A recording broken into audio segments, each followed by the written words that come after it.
Hello students, welcome to my channel RP classes. Continue class 8th maths RD Sharma.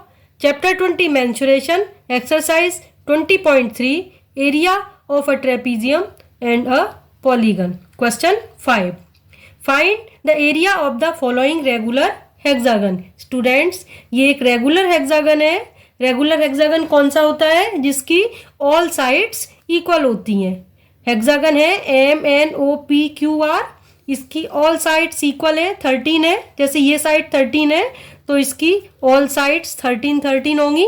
ये सारी side 13 13 है, इसलिए इसको हम रेगुलर हेक्सागन कहती हैं. हमें इसका एरिया फाइंड करना है, तो मैंने इसमें ये एन क्यू एम ओ और आर पी को ज्वाइन कर दिया है.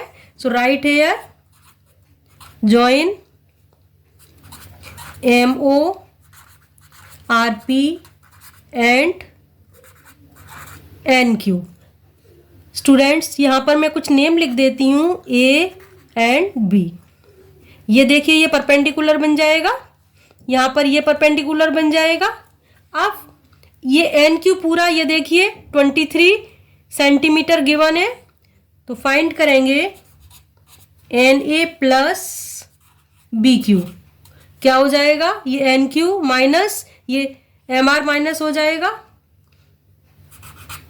N Q minus M R या ओ पी कुछ भी लिख सकते हैं. तो ये आ जाएगा 23 माइनस 13 10 सेंटीमीटर. ये आ गया एन ए और बी क्यू का प्लस. अब हमें N A equal B Q find करना है. This is a regular hexagon, so all sides equal, perpendicular भी इक्वल होंगे. So N A equal B Q हो जाएगा 10/2 5 सेंटीमीटर. परपेंडिकुलर निकाल लिया, ये परपेंडिकुलर आ गया 5 सेंटीमीटर, ये भी आ गया 5 सेंटीमीटर. अब देखिए in right triangle NAO triangle में मैं AO फाइंड करूंगी. PGT लगाएंगे, Pythagoras theorem. H square equal P square plus B square पढ़ाया आपने. NO square, NO right angle के सामने वाली साइड है, hypotenuse. NO square equal N A square plus AO square. NO 13 है, 13 square is equal to 5 square plus AO square. 13 square 169, 5 square 25 plus AO square 169 minus 25 is equal to आ जाएगा 144. Equal आ गया एओ square. इस 25 को left side में जाके transpose किया है तो 144 हो गया. 144 होता है 12 स्क्वायर, एओ स्क्वायर 12 आ गया. एओ कितना आ जाएगा? 12 सेंटीमीटर. 12 सेंटीमीटर एओ आ गया.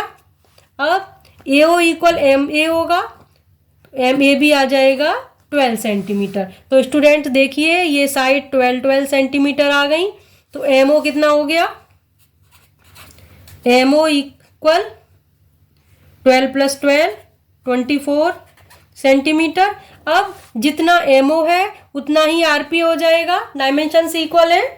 So right here similarly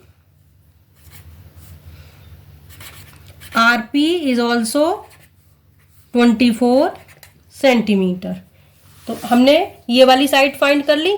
अब देखिए इस ट्राइंगल MNO का एरिया फाइंड करेंगे. MNO ट्राइंगल का एरिया क्या होगा? 1/2 base MO into height, perpendicular height NA.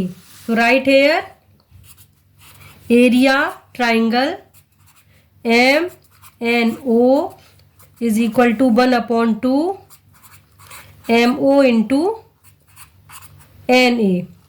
Equal हो जाएगा 1/2 MO आया था 24 इंटू NA 5, 2 से डिवाइड किया 12 टाइम, 12 5 जा 60 सेंटीमीटर स्क्वायर. ट्राइंगल MNO का एरिया आ गया 60 सेंटीमीटर स्क्वायर। अब देखिए ट्राइंगल RPQ, इसकी भी डायमेंशन सेम है, यहाँ पर भी ये 24 है RP और BQ है 5 सेंटीमीटर बेस इंटू हाइट। तो सिमिलरली करके लिख दूं, similarly area triangle RPQ is also 60 centimetre square. आप एग्जाम में भी ऐसे लिखाना, कोई प्रॉब्लम नहीं है। अब फाइंड करेंगे एरिया रेक्टेंगल MOPR। रेक्टेंगल का area length into breadth, MO into OP हो जाएगा। MO 24, OP 13 है ईच साइड। मल्टीप्लाई करते हैं, 13 4 जा 52, कैरी 2 आ जाएगा। 13 2 जा 26 प्लस 5 31, 312 सेंटीमीटर स्क्वायर हो गया। अब देखिए, अब फाइंड करेंगे इस हेक्सागन का एरिया। तो हेक्सागन का एरिया क्या होगा, ये तीनों एरिया ऐड हो जाएंगे।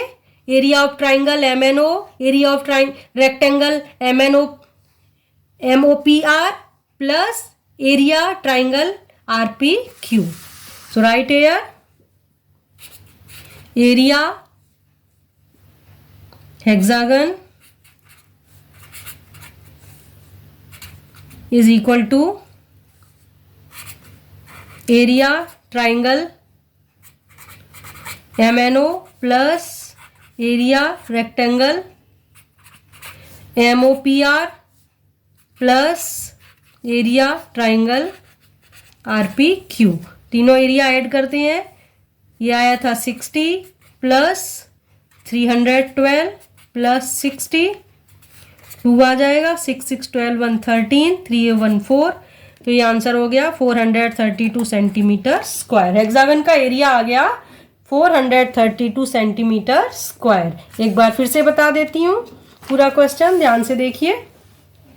पहले ये हेक्सागन दिया है MNOPQR, इसकी रेगुलर हेक्सागन है, ईच साइड 13 हो जाएगी।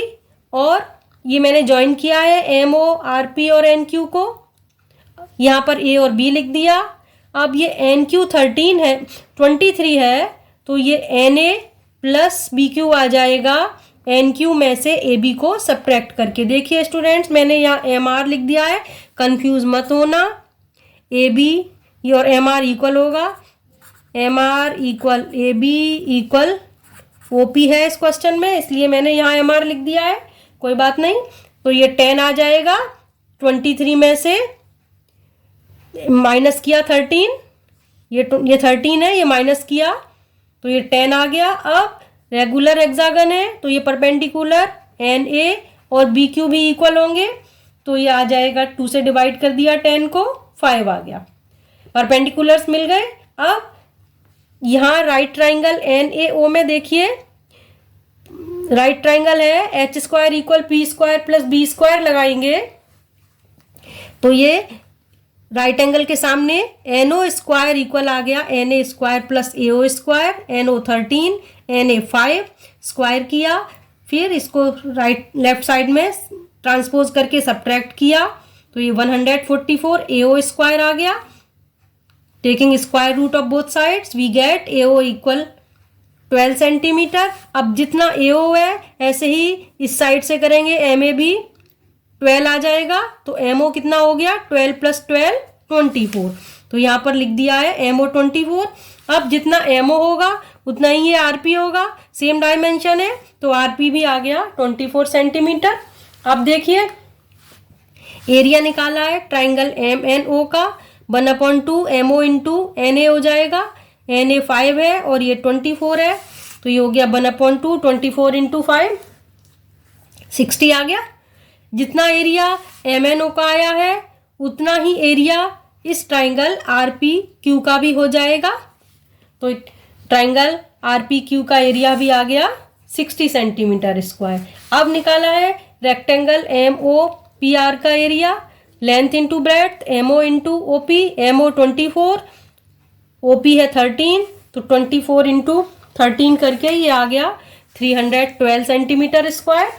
ये देखिए, अब triangle MNO plus rectangle MOPR plus triangle RPQ add करेंगे, आंसर आ जाएगा area of hexagon 432 centimetre square. Hope you all understood.